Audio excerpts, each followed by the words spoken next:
இன்றைக்கு தேவன் நமக்கு தருகிற வார்த்தை என்னவென்றால், யாரை பற்றி நாம் பார்ப்போம் என்றால், எலியா என்ற ஒரு பெரிய தீர்க்கதரிசியை பற்றி நாம் பார்ப்போம். எலியா வாழ்ந்த காலம் என்னவென்றால், கிட்டத்தட்ட 9ஆம் நூற்றாண்டு 910 இருந்து 896ஆம் ஆண்டு இடைப்பட்ட காலகட்டத்தில் எலியா என்பவர் வாழ்ந்து கொண்டு வந்தார். இவருடைய ஊர் என்னவென்றால், கீலேயாத் நாட்டில் திஸ்பியா என்னும் ஊரிலே வாழ்ந்து கொண்டு வந்தார். இவருடைய காலத்தில் இவருடைய வார்த்தையை கேட்டு வானம் 2 வருடம் அடைப்பட்டு மழையும் இல்லாமல் பனியும் இல்லாமல் அந்த என்ன சொல்லுது வறண்டு போய் காணப்பட்டது. அப்படி இருக்கிற சமயத்தில் தான் ஆண்டவர் எலியாவோடு பேசுகிறார். நீ போயிட்டு அந்த ராஜா கிட்ட போ. ஆனால் அந்த ராஜா என்ன செய்வார்னா, கர்த்தருடைய ஊழியக்காரங்களை, கர்த்தருடைய தீர்க்கதரிசிகளை வெட்டி போடு அப்படின்னு சொல்லுவார். உடனே எல்லா ஊழியக்காரங்களும் மறித்துருவாங்க. அப்படி இருந்தும் இந்த ராஜாவோடு வேலை செய்கிற ஒரு ஊழியன் வந்து என்ன செய்வான்னா, கர்த்தருடைய ஊழியக்காரங்களை ஒரு 50 பேரை ஒரு கெபியில மறைத்து வைத்து அவருக்கு தேவையான ஆகாரத்தை அவர் கொடுப்பார்.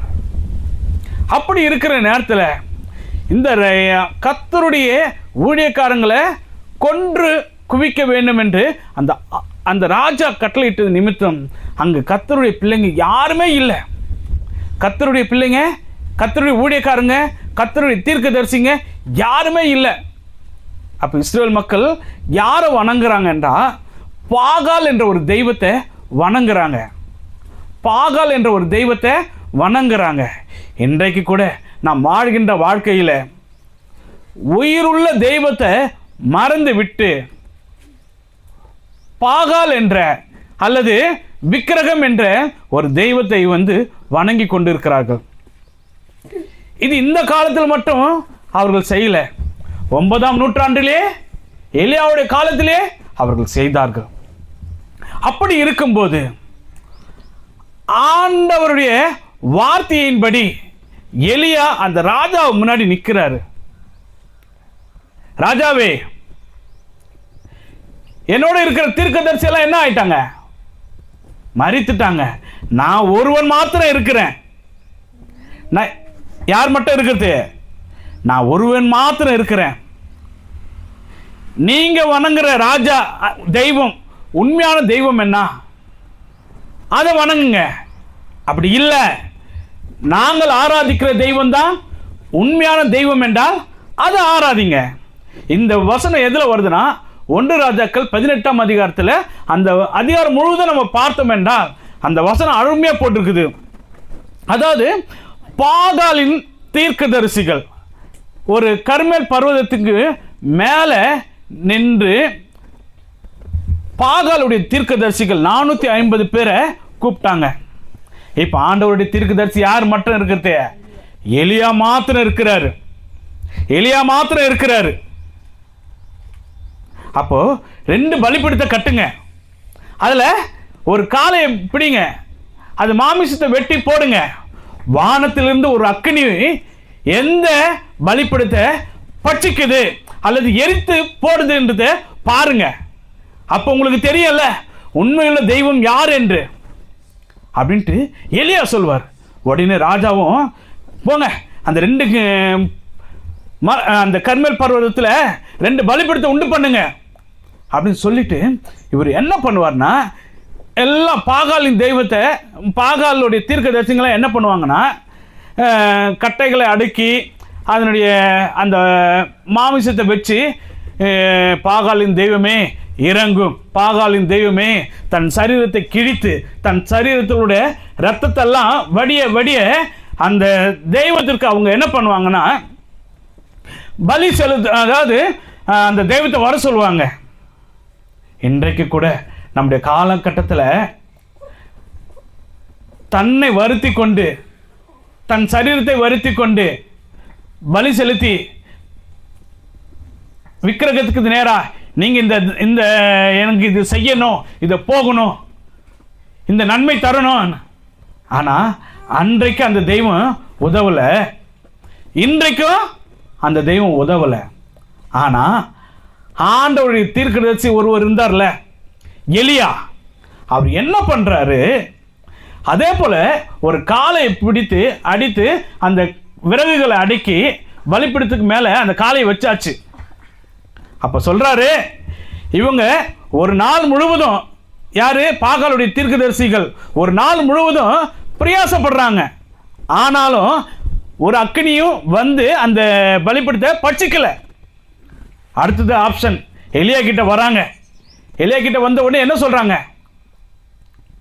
எலியா சொல்றாரு, அடக்கிட்டீங்களா, விறகெல்லாம் அடக்கிட்டீங்களா, அந்த மாமிச துண்டை வைங்க, நீங்க போயிட்டு ஒரு குடம் தண்ணி எடுத்து அந்த பலிபீடத்தை சுத்தி ஊத்துங்க.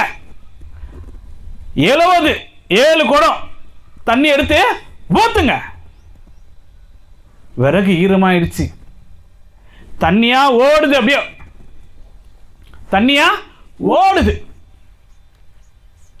அப்போ ஆண்டவரை நோக்கி ஜெபம் பண்றார் எலியா, ஆண்டவரே, ஆண்டவரே, எனக்கு நீங்க என்ன பண்ணணும், உதவி செய்யணும்.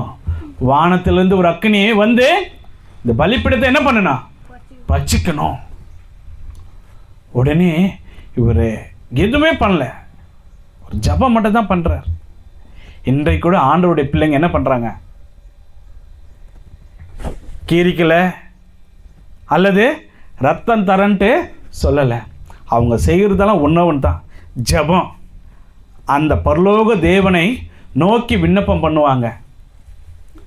அன்றைக்கு எலியா பண்ணினார் என்றால் இன்றைக்கு நாம் எல்லோரும் என்ன பண்றோம், ஜபம் மட்டும்தான் பண்றோம். அப்ப பரலோகத்தில் இருக்கிற தேவன் அதை கேட்டு என்ன பண்ணாரு, இறங்கி வந்து ஒரு அக்கினி வந்து அந்த பலிபீடத்தை என்ன பண்ணுச்சு, பட்சித்தது, எரித்து போட்டது. அப்போ மக்கள் எல்லாம் இஸ்ரவேலின் தேவனே தேவன், இஸ்ரவேலின் தேவனே தேவன், ஹல்லேலூயா, ஹல்லேலூயா. இன்றைக்கு கூட அந்த தெய்வம் ஜீவிக்கிறார். இன்றைக்கு கூட அந்த தெய்வம் ஜீவிக்கிறார். அவர் நேற்றும் இன்றும் என்றும் மாறாதவராயிருக்கிறார். ஹல்லேலூயா. அவர் நேற்றும் இன்றும் என்றும் மாறாதவராயிருக்கிறார். அந்த தெய்வம் உண்மையுள்ள தெய்வம், அந்த தெய்வம் உண்மையுள்ள தெய்வம். உங்களுக்கு சந்தோஷம் தர அவர் வல்லவராயிருக்கிறார், உங்களுக்கு சமாதானம் தர அவர் வல்லவராயிருக்கிறார். அன்று எலியாவின் தேவன் நம்முடைய தெய்வம். ஹல்லேலூயா, ஹல்லேலூயா. அந்த தெய்வம் நம்மை ஆசீர்வதிப்பாராக. ஹல்லேலூயா. நாம் ஜெபிப்போமா? பரிசுத்தமுள்ள எங்கள் பிதாவே, உம்மை நன்றியோடு துதிக்கிறோம். எலியாவின் தெய்வமே, நீர் எங்களோடு தெய்வமாய் இருக்கிறபடியா நன்றி செலுத்துகிறோம். அப்பா, அன்று பாகாலின் தெய்வம் அக்கினியை அந்த பலிபீடத்தை பட்சிக்க வரல, நீர் ஒருவர் மாத்திரம் வந்து அதை பட்சித்து போட்டீர். இன்றைக்கும் நீர் ஜீவிக்கிறீர், இன்றைக்கும் நீர் எங்கள் மத்தியில் உலாவுகிறது. ஹல்லேலூயா. எங்கள் தேவைகளை நன்கு அறிந்து அப்பா எங்களுக்கு தருகிறவரே நன்றியோடு துதிக்கிறோம். இந்த சிறு ஊழியத்தை நீங்கள் ஆசீர்வதிங்க, பலப்படுத்துங்க. துதி, கனம், மகிமை எல்லாவற்றையும் உமக்கே செலுத்துகிறோம். மீட்பு மூலம் ஜெபங்கள் எங்கள் பரிசுத்த பிதாவே, ஆமேன். என் ஆத்துமாவே கர்த்தரை ஸ்தோத்திரி, என் முழு உள்ளமே அவர் பரிசுத்த நாமத்தை ஸ்தோத்திரி. என் ஆத்துமாவே கர்த்தரை ஸ்தோத்திரி, கர்த்தர் செய்த சகல உபகாரங்களையும் மறவாதே. ஆமேன்.